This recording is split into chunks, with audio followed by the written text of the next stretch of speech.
নমস্কার বন্ধুরা, সুবচনের সাহিত্য সভায় আপনাদের স্বাগত জানাই। আজ আমি আপনাদের কাছে পড়ে শোনাচ্ছি প্রভাত কুমার মুখোপাধ্যায়ের লেখা ছোট গল্প বিবাহের বিজ্ঞাপন। প্রথম পরিচ্ছেদ।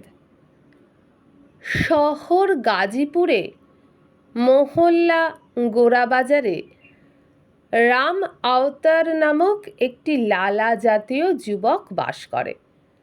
তাহার বয়ঃক্রম ২২ বৎসর হইবে। লোকটার কিঞ্চিত ইংরাজি লেখাপড়া জানা আছে।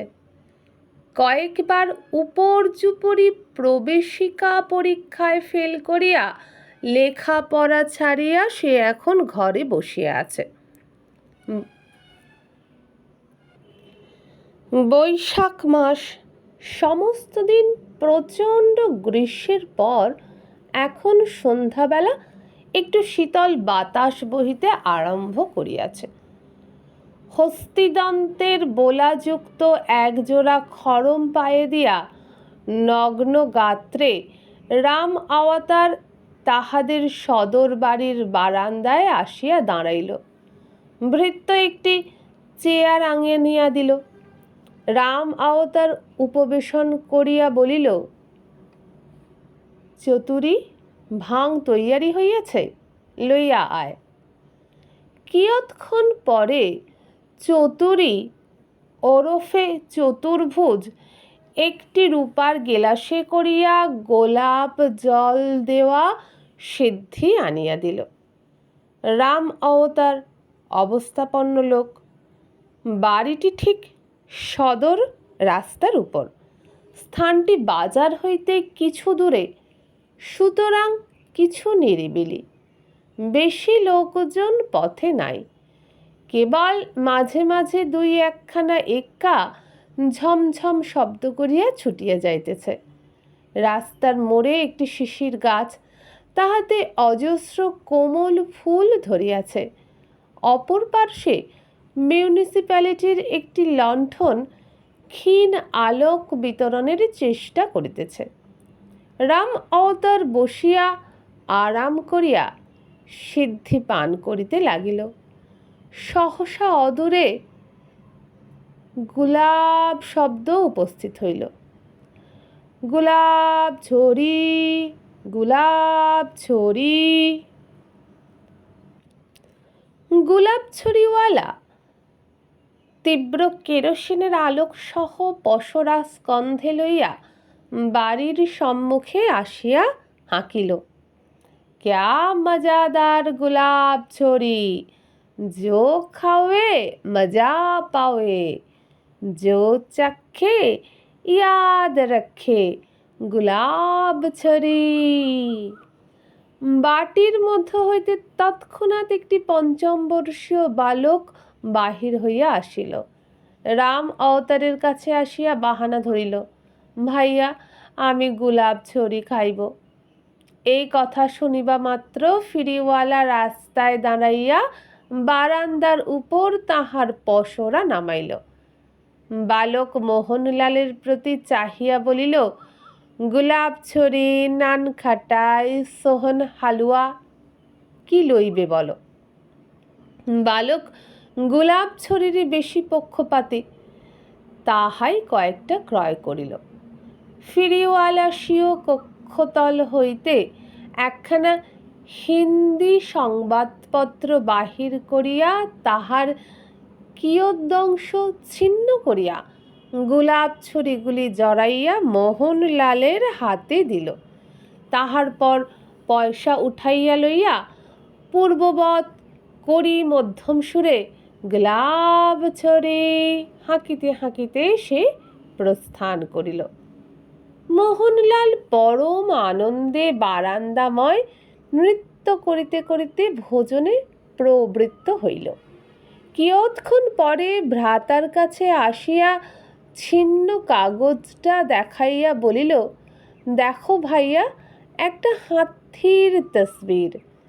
রাম আওতার কাগজখানি হাতে লইয়া দেখিল, একটা হস্তিমার্কা ঔষধের বিজ্ঞাপন, কিন্তু তাহার পার্শ্বেই যাহা দেখিল তাহাতে রাম অবতারের কৌতূহল অত্যন্ত উদ্দীপ্ত হইয়া উঠিল। পাশেই রইয়াছে বিবাহের বিজ্ঞাপন। বাম হস্তে সিদ্ধির গেলাস ধরিয়া দক্ষিণে ছিন্ন কাগজখানি লইয়া রাম অবতার বৈঠকখানার ঘরে প্রবেশ করিল। আলোকের কাছে দাঁড়াইয়া পড়িল বিবাহের বিজ্ঞাপন। প্রার্থনা সমাজভুক্ত ভদ্রলোকের একটি 17 বর্ষীয়া সুন্দরী কন্যা আছে। বিবাহের জন্য একটি সচ্চরিত্র সুশিক্ষিত কায়স্থ জাতীয় পাত্র আবশ্যক। বিবাহে অন্তে যুবকটিকে শিক্ষালাভের জন্য আমরা বিলাতে পাঠাইতে ইচ্ছুক। পূর্বে পত্র লিখিয়া পাত্র বা অভিভাবক আমার সহিত আসিয়া সাক্ষাৎ করিবেন। লালা মুরলীধর লাল, মহাদেও মিশ্রের বাটি, কেদারঘাট, বেনারস সিটি। রাম অবতার বিজ্ঞাপনটি 2 বার পাঠ করিল। পাঠান্তে তাহার মুখে কিঞ্চিৎ হাসি দেখা দিল। বারান্দায় ফিরিয়া গিয়া চেয়ারে বসিয়া সিদ্ধি পান করিতে করিতে সে নানা প্রকার ভাবিতে লাগিল। ভাবিল, ইহা তো বড় মজার বিজ্ঞাপন। তাহার যে বাল্যকালেই বিবাহ হইয়া গিয়াছে, নইলে এই সুযোগটি বেশ লওয়া যাইত। 17 বর্ষীয়া সুন্দরী কন্যা, না জানি দেখিতে কি রকম। প্রার্থনা সমাজের কন্যা। বাংলাদেশে যে বরম সমাজই আছে, প্রার্থনা সমাজিরাও সেই রূপ। তাহা রাম অবতার শুনিয়াছে। এতদিন অবধি এখন যে কন্যা অবিবাহিত আছে, তখন নিশ্চয় শিক্ষিতা এবং গাহিতে বাজাইতে জানে। এই প্রকার মহিলাগণের সম্বন্ধে রাম অবতারের মনে বহুদিন হইতে অনন্ত কৌতূহল সঞ্চারিত হইয়াছিল। সিদ্ধিপান শেষ হইলে গেলাসটি নামাইয়া রাখিয়া রাম অবতার ভাবিল, একটা কাজ করা যাউক। উহাদের পত্র লিখিয়া গিয়া দেখা করি। কিছুদিন উহাদের বাড়ি যাতায়াত করিয়া মজাটাই দেখা যাউক না কেন, তাহার পর সটকাইলেই হইবে। সিদ্ধির নেশায় এই মজার মতলব মনে আঁটিতে আঁটিতে রাম অবতারের অত্যন্ত হাসি পাইতে লাগিল। তাহার যে বিবাহ হইয়াছে তাহা উহারা জানবে কি করিয়া। দিন কয়েক কোর্টশিপ করিয়া তাহার পর চম্পট। রাম অবতার হা হা করিয়া হাসিতে লাগিল। ভাবিল, আর বিলম্ব করা নয়, চিঠিটা এখনই লিখিতে হইবে। রাম অবতার উঠিয়া বৈঠকখানায় প্রবেশ করিল। তক্তপোষে বসিয়া বাক্স সম্মুখে লইয়া চিঠি লিখিতে আরম্ভ করিল। অভ্যাস মতো প্রথমে লিখিল, শ্রী শ্রী গণেশায় নমঃ। তাহার পর মনে হইল, ইহারা প্রার্থনা সমাজের লোক। হিন্দু দেবদেবীর নাম শুনিলে তো চটিয়া যাইতে পারে। তাহাকে তো নিতান্ত অসভ্য পৌত্তলিক বলে মনে করিতে পারে। সুতরাং আর একখানা কাগজে শ্রী শ্রী ঈশ্বর জয়তী বলিয়া আরম্ভ করিল। প্রবেশিকায় ফেল শুনিলে পাছে তাহারা যথেষ্ট শিক্ষিত বলিয়া মনে না করে, এই জন্যই MA পাস লিখিয়া দিল। নিজের সচ্চরিত্রতার কথা লিখিবার সময় তাহার মুখে হাসির রেখা দেখা দিল। কলম রাখিয়া কিছুক্ষণ খুব হাসিল। পরে লিখিল, সে জাতিভেদ মানে না, বিলাত যাইতে কিছুমাত্র আপত্তি নাই। কুমারীর একখানি ফটোগ্রাফ যদি থাকে তাহা প্রার্থনা করিয়া পত্র শেষ করিল। সেই দিন রাত্রে রাম অবতারের ভালো নিদ্রা হইল না। ভবিষ্যৎ ঘটনা সম্বন্ধে যতই সে কল্পনা করে ততই সে রঙিন হয়ে ওঠে। দ্বিতীয় পরিচ্ছেদ। কাশীর কেদারঘাটের নিকট একটি ক্ষুদ্র গলির ভেতরে একটি ত্রিতল অট্টালিকা। বেলা দ্বিপ্রহরের সময় তাহার একটি কক্ষে মেঝেতে শতরঞ্জ বিছাইয়া দুই ব্যক্তি বসিয়া দাবা খেলিতেছিল। একজনের শরীর দৃঢ় ও বলিষ্ঠ, কিছু স্থূল গৌরবর্ণ পুরুষ, অপরটির দেহ ক্ষীণ হইলেও শারীরিক বলের পরিচয় তাহার অঙ্গ প্রত্যঙ্গে দৃশ্যমান। এই দুই ব্যক্তি কাশীর দুইজন প্রসিদ্ধ গুন্ডা। প্রথম বর্ণিত ব্যক্তির নাম মহাদেও মিশ্র, সে এই বাড়ির অধিকারী। দ্বিতীয় ব্যক্তির নাম কানহাইয়ালাল, সে মহাদেব মিশ্রের একজন প্রিয় সাকরেত। ভৃত্য আসিয়া তামাক দিল। তাহার পর নিজ মির্জায়ের পকেট হইতে একখানি পত্র বাহির করিয়া বলিল, চিঠি আসিয়াছে। কানহাইলাল চিঠি লইয়া ঠিকানা পড়িল। লালা মুরলীধর লাল, মহাদেও মিশ্রের বাটি, কেদারঘাট, বেনারস সিটি।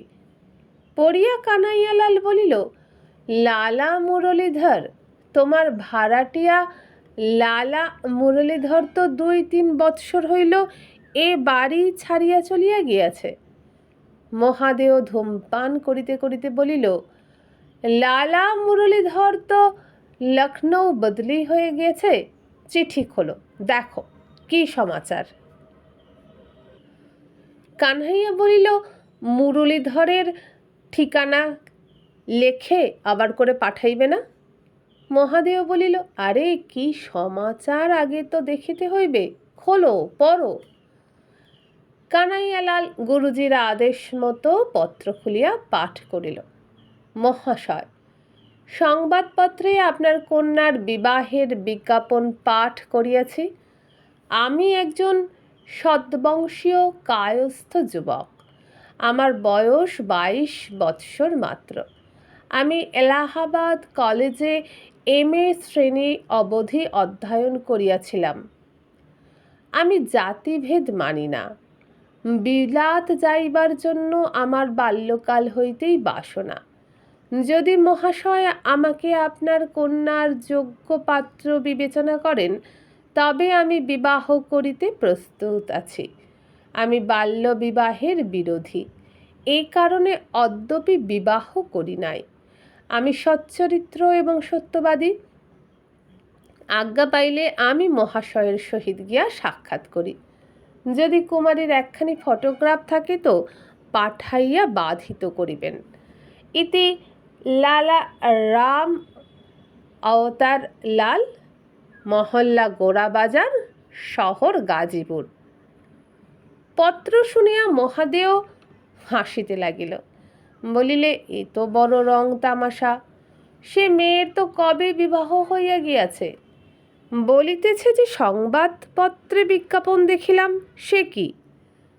মহাদেও বলিল, জানো না, লালা মুরলীধর আখবারে লুটিস ছাপাইয়া দিয়াছিল কি না? উহারা বরম সমাজি লোক, উহাদের সঙ্গে তো ভালো কাহেত কি বিবাহ করিবে না, তাই লুটিস ছাপাইয়া দিয়াছে। আমি তো শুনিয়াছি যে কায়েতের সঙ্গেই বিবাহ হইয়াছে। হ্যাঁ হ্যাঁ, কায়েত বটে, কিন্তু বিলাত গিয়া ব্যারিস্টার হইয়া আসিয়াছে। কায়েত বটে, বড় ঘরানাও বটে। লুটিস পড়িয়া সে সময়ে আরও অনেক লোক আসিয়াছিল। কিন্তু লালা মুরলীধর বলিল, আমি যখন ব্যারিস্টারি করা জামাই পাইতেছি তখন আর কাহাকেও দিব না। এই বাড়িতেই তো বিবাহ হইল, সে আজ 3 বৎসরের কথা। কানহাইয়ালাল ঘাটটি নাড়িয়া বলিল, ঠিক ঠিক। কিয়ৎক্ষণ চিন্তা করিয়া বলিল, ওই যে লিখিয়াছে ফুটু গিরাপ পাঠাইবে। সে কি? মিশ্র বলিল, জানো না, ওই যে তসবির হয়, একটা বাক্স থাকে, তাতে একটা সীসা লাগানো থাকে, মানুষকে সম্মুখে দাঁড় করাইয়া দেয়, আর ভিতরে তসবির উঠে, তাহাকেই ফুটুগিরাপ বলে। কানাইয়ালাল শুনিয়া বলিল, ও হো হো, ঠিক ঠিক, এইবার মালুম হইয়াছে, তবে একটা ভালো শিকার জুটিয়াছে, উহাকে চিঠি লিখিয়া আনানো যাউক। মহাদেব মিশ্র বলিল, তাহার কাছে আর কি মিলিবে? 2-4-10 টাকা মিলিবে কিনা সন্দেহ। কানাইলাল বলিল, না, সে যখন শাদি করিবে জানিয়া আসিয়াছে, তখন নিশ্চয়ই সোনার ঘড়ি, চেন, আংটি লাগাইয়া আসিবে, নিজের না থাকিলে অন্যের চাহিয়া লইয়া আসিবে। তাহাকে আসিতে লিখি, কেবল ফটোগ্রাফটা কি করি? মহাদেও বলিল, সেজন্য ভাব নাকি, বাজারে ফটোগ্রাফ অনেক মিলিবে, চৌকে যে মোহাম্মদ খানের দোকান আছে, সেখানে পার্সি থিয়েটার দলের অনেক খাবসুরত ঔরতের তসবির আছে, সেই একখানা কিনিয়া পাঠাইলেই হইবে। পরামর্শে তখনই স্থির হইয়া গেল। ইহাও স্থির হইল যে এ বাড়িতে আনা হইবে না, তাহা হইলে পুলিশে সন্ধান পাইতে পারে। অন্য একটা বাড়ি সাজাইয়া সেইখানে লইয়া গিয়া কার্য সমাধা করিতে হইবে। 1 পোয়া ভাং, সঙ্গে একটু ধুতুরার রস, আর কিছুই করিতে হইবে না। 3য় পরিচ্ছেদ। অপরাহ্নকাল। গোরাবাজারের সেই বৈঠকখানাটিতে অর্ধশয়ান অবস্থায় রাম অবতার ধূমপান করিতেছে এবং মাঝে মাঝে রাজপথের পানে সতৃষ্ণ দৃষ্টি নিক্ষেপ করিতেছে। আসিবার আর বিলম্ব নাই ডাকওয়ালার। আজ 2 দিন হইতে রাম অবতার এই প্রকার সপ্রত্যক্ষ, কারণ এখনো পত্রের উত্তর আসে নাই। ডাকওয়ালা আসিয়া একখানি পত্র ও একটি প্যাকেট দিয়া গেল। হস্তাক্ষর অপরিচিত, বেনারস সিটির মোহর বসিয়াছে। উৎফুল্ল হইয়া রাম অবতার তক্তপোষের উপর উঠিয়া বসিল। প্রথমেই প্যাকেটটি উন্মুক্ত করিল। ফটোগ্রাফ, সুন্দরী যুবতীর মনোজ্ঞ সুন্দর ছবি। সতৃষ্ণ নয়নে রাম অবতার ছবিখানির প্রতি চাহিয়া রহিল। পার্সি মহিলাদের ধরনে শাড়িখানি পরিহিত, বরম সমাজিরা তো এইভাবেই শাড়ি পরে, তা সে রেলে যাতায়াতের সময় অনেকবার দেখিয়াছে। চক্ষু মুখের গঠন কি সুন্দর! রাম অবতার মনে মনে বলিতে লাগিল, বাহবা, কি বাহবা, বাহ বাহ। ছবিখানি রাখিয়া সে পত্রখানি খুলিল। তাহাতে এইরূপ লেখা ছিল, মহাশয়, আপনার পত্র প্রাপ্ত হইয়াছে। আগামী শনিবার সন্ধ্যার গাড়িতে আপনি যদি আসেন তবে উত্তম হয়। আপনার সঙ্গে সাক্ষাৎ পরিচয় হইলে তবে অন্য কথাবার্তা হইবে। আমি সম্প্রতি বাড়ি বদল করিয়াছি, সুতরাং কেদারঘাটের বাড়িতে আসিবেন না। আমি স্টেশনে লোক পাঠাইয়া দিব, আপনাকে সঙ্গে করিয়া লইয়া আসিবে।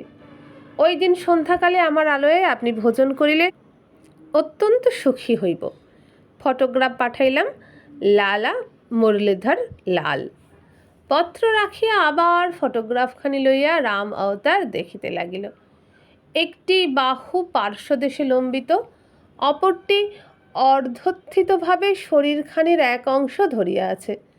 চক্ষুযুগল যেন হাস্যপূর্ণ। ভাবিতে লাগিল, ইহার সহিত আলাপ হইলে কি মজাদারি হইবে। ভ্রু কুঞ্চিত করিয়া রাম অবতার ভাবিল, লিখিয়াছে শনিবার সন্ধ্যার গাড়িতে যাইতে, সে আজ 2 দিন বিলম্ব। শনিবার না লিখিয়া শুক্রবার লিখিল না কেন? যা হোক, এই 2 দিনে ভালো করিয়া প্রস্তুত হইতে হইবে। শনিবার দিন আহারাদি শেষ করিয়া রাম অবতার বাড়িতে বলিল, একবার কাশীজি দর্শন করিয়া আসি। বলিয়া নিজ বেশ বিন্যাস করিতে প্রবৃত্ত হইল। এইরূপভাবে বেশ করিয়া যাইতে হইবে যে প্রথম দর্শনেই কুমারীর মনে প্রণয় সঞ্চার হয়। ভালো রেশমি চাপকান বাহির করিয়া রাম অবতার সযত্নে পরিধান করিল। জরির কাজ করা সুন্দর মখমলের টুপি লইয়া মাথায় দিল। দিল্লি হইতে আনিত সুকোমল রঙিন জুতোয় স্বীয় পদদ্বয়ের শোভা বৃদ্ধি করিল।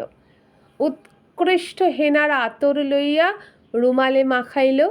নিজের গুম্ফে ও ভ্রুযুগলেও কিঞ্চিত লাগাইয়া দিল। কয়দিন কাশীতে থাকিতে হইবে তাহার স্থিরতা নাই। খরচপত্র একটু ভালো করিয়াই করিতে হইবে, তাই 200 টাকাও নিজের সঙ্গে নিল। সোনার ঘড়ি, সোনার চেন এবং হীরকের অঙ্গুরীও পরিধান করিয়া স্টেশন অভিমুখে রওনা হইল। রেলগাড়িতে তাহার মনে হইতে লাগিল, যুবতীটির সঙ্গে সাক্ষাৎ হইলে তাহার সঙ্গে কি প্রকার সম্ভাষণ করিতে হইবে। ইংরাজি ধরনে এক প্রকার কোর্টশিপ হয়, তাহা সে অবগত ছিল মাত্র, কিন্তু তাহা প্রণালী কিছুই সে জানিত না। ইংরাজি উপন্যাসাদি সে কখনো পাঠ করে নাই, তবে লাল হীরা কি কথা, লায়লা মজনু, গুল-ই বাকাওলি প্রভৃতি তাহার পড়া ছিল। ভাবিল সেই সমস্ত গ্রন্থে বর্ণিত প্রথা অবলম্বন করিলে বোধ হয় অসঙ্গত হইবে না। কেবল প্রথম প্রথম একটু আত্মসংযম দেখানোই ভালো। প্রথমেই আদরের তু না বলিয়া সম্মানের আপ বলাই সমীচীন হইবে, কারণ এই সকল মহিলা শিক্ষিত এবং সভ্যতা প্রাপ্ত কিনা। কথাটা হইতেছে এরূপ কোনো সম্ভাষণ না করা হয় যাহাতে সে বিরক্ত হয়। 2-4 দিন যাতায়াতের পর একদিন নির্জনে পিয়ারি বলিয়া সম্ভাষণ করিলে বোধ হয় অন্যায় হইবে না। রাম অবতার মনে মনে এইরূপ পর্যালোচনা ও ভবিষ্য সুখ কল্পনা করিতেছে। ক্রমে গাড়ি আসিয়া রাজঘাট স্টেশনে পৌঁছিল। রাম অবতার নামিয়া ইতস্তত দৃষ্টিক্ষেপ করিতেছে, এমন সময় একটি যুবক তাহার নিকট আসিয়া দাঁড়াইল। যুবকটির উত্তরীয় ও পাঞ্জাবি আবিরের রঙে রঞ্জিত। যুবকটি আসিয়া বলিল, আপনার নাম কি লালা রাম অবতার লাল? হ্যাঁ, আপনার নাম কি? কিশুন প্রসাদ। আমি লালা মুরলীধর লালের ভ্রাতুস্পুত্র। আমি আপনাকে লইতে আসিয়াছি বলিয়া সমাদর করিয়া সে রাম অবতারকে লইয়া গেল। স্টেশনের বাহিরে একখানি গাড়ি দাঁড়াইয়াছিল। গাড়িতে উঠিয়া কিশুন প্রসাদ বলিল, জানালাগুলো বন্ধ করিয়া দিব কি? আজ বৈশাখী পূর্ণিমা বলিয়া কাশীতে ছোট দোল। দেখুন না, আমার এই পোশাকে আসিবার সময় দুষ্ট লোকে পিচকারি দিয়া দিয়াছে। রাম অবতার ব্যস্ত হইয়া বলিল, বন্ধ করিয়া দিন, বন্ধ করিয়া দিন। তাহার ভয় হইল পাছে তাহার রেশমি পোশাক কেহ পিচকারি দিয়া নষ্ট করিয়া দেয়। 2 জনে কথোপকথন করিতে লাগিল। ক্রমে গাড়ি গন্তব্যস্থানে গিয়া পৌঁছিল। অবতরণ করিয়া রাম অবতার দেখিল একটি প্রস্তর নির্মিত অট্টালিকা। ইতস্তত দৃষ্টিপাত না করিয়াই কিষণ প্রসাদের পশ্চাৎ পশ্চাৎ ভিতরে প্রবেশ করিল। প্রথমটা অত্যন্ত অন্ধকার, তাহার পর একটা সিঁড়ি দেখা গেল, সেখানে বাতি জ্বলিতেছে। সিঁড়ি বাহিয়া উপরে উঠিয়া রাম অবতার একটি বৃহৎ কক্ষে নীত হইল। সে প্রথমে ভাবিয়াছিল, ইহারা যখন নব্যতন্ত্রের লোক, তখন গৃহসজ্জাতি সাহেবী রীতি মেনেই হইবে। দেখিল তাহা নহে। কক্ষের মধ্যখানে ফরাস পাতা আছে, তাহার উপর কয়েকটি তাকিয়া রক্ষিত। মধ্যস্থলে বসিয়া একটি স্থূলকায় বলিষ্ঠ গৌরবর্ণ পুরুষ আলবেলায় ধূমপানে প্রবৃত্ত। কিশুন প্রসাদ ওরফে কানাইয়ালাল পৌঁছিয়া বলিল, চাচাজি, এই লালা রাম অবতার লাল। চাচাজি আর কেহই নয় হে, স্বয়ং মহাদেও মিশ্র। মহাদেও অভ্যর্থনা করিয়া রাম অবতারকে বসাইল। নানা প্রকার কথোপকথনে কিয়ৎক্ষণ অতিবাহিত করিয়া কানাইলালকে ডাকিয়া বলিল, কিশুন, তবে আমি বাড়ির ভিতর যাইয়া উহাদের প্রস্তুত হইতে বলি, তুমি ততক্ষণ ইহাকে জলযোগ করাও। বলিয়া মহাদেব মিশ্র বাহির হইয়া গেল। কানাইয়ালাল সেখানে বসিয়া রহিল। কিয়ৎক্ষণ পরে একটা ভৃত্য রূপার বাসনে কিছু মিষ্টান্ন এবং কিছু সুগন্ধি সিদ্ধি আনিয়া হাজির করিল। কিশুন প্রসাদ বলিল, আপনি পরিশ্রান্ত হইয়াছেন পথশ্রমে, তাই এক পেয়ালা সিদ্ধির বন্দোবস্ত করিয়াছি। আমরা কাশীবাসীরা সিদ্ধির বড় ভক্ত। ক্লান্তি দূর করিতে সিদ্ধির মতো পানীয় আর নাই। রাম অবতার অনুরোধক্রমে মিষ্টান্ন এবং সিদ্ধিটুকু শেষ করিয়া ফেলিল। পকেট হইতে ঘড়ি খুলিয়া দেখিল রাত্রি 8টা বাজে। ঘড়ি দেখিতে দেখিতে তাহার দুইটি চোখ যেন ঘুমে জড়াইয়া আসিতে লাগিল। কানাইলাল বলিল, আপনি গীত বাদ্য জানেন কি? আমাদের বাড়ির মহিলারা অত্যন্ত গীত ও বাদ্যপ্রিয়। রাম অবতার বলিল, গীত গীত জানি বই কি, শুনিবে একটা। তখন নেশায় তাহার মস্তিষ্ক চমচম করিয়া উঠিয়াছে। মনে হইতে লাগিল যেন চতুর্দিকে বহু সংখ্যক আলোকমালা জ্বলিয়া উঠিয়াছে। বহু লোক যেন তাহার চতুর্দিকে ঘিরিয়া সারেং বেহালা বীণ হাতে করিয়া আসিয়া দাঁড়াইয়াছে। ক্রমে তাহারা যেন সকলে তালে তালে নৃত্য করিতে লাগিল। রাম অবতার উঠিয়া দাঁড়াইয়া চক্ষু মুদিয়া একখানি গান আরম্ভ করিয়াই বু বু করিতে করিতে ফরাস বিছানার উপরেই পড়িয়া গেল। তাহার মুখ দিয়া লালা নিঃসৃত হইতে লাগিল। কিয়ৎক্ষণ পরে মহাদেও মিশ্র আসিয়া প্রবেশ করিল। বলিল, কি বে কানাইয়া, ঔষধ ধরিয়াছে? কানাইয়া হাসিয়া বলিল, ধরিয়াছে বই কি, যায় কোথা? মহাদেও বলিল, দেখ তো কি আছে। কানাইলাল তখন অচেতন রাম অবতারের দেহ হইতে তাহার ঘড়ি, চেন, হীরার আংটি, নগদ 200 টাকা, রৌপ নির্মিত পানের ডিবা প্রভৃতি বাহির করিয়া লইল। মহাদেও টাকাগুলি গণিতে গণিতে বলিল, পোশাক খোল, দামি পোশাক।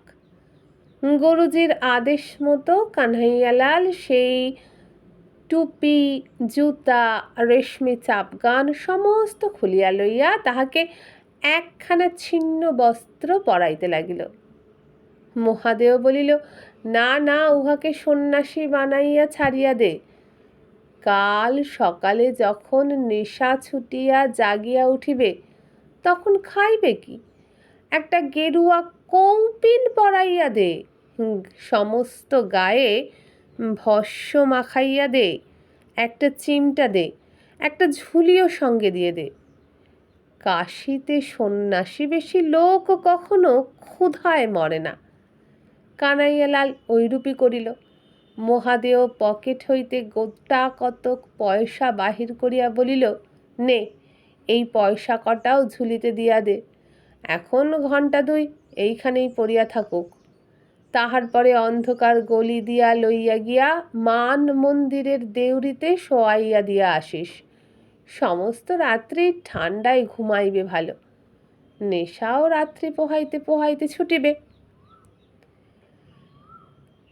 কয়েক দিবস পরে গাজীপুরের সকলেই শুনিল রাম অবতারলাল ধন সম্পদ পরিত্যাগপূর্বক সংসার বিভাগী হইয়া কাশীতে গিয়া সন্ন্যাস গ্রহণ করিয়াছিল। সৌভাগ্যবশত তাহার মাতুল কাশীর রাস্তায় তদবস্থায় তাহাকে দেখিতে পাইয়া অনেক কষ্টে গৃহস্থাশ্রমে ফিরাইয়া আনিয়াছেন। ধার্মিক ব্যক্তি বলিয়া এখন রাম অবতারের একটা খ্যাতি জন্মিয়া গেল।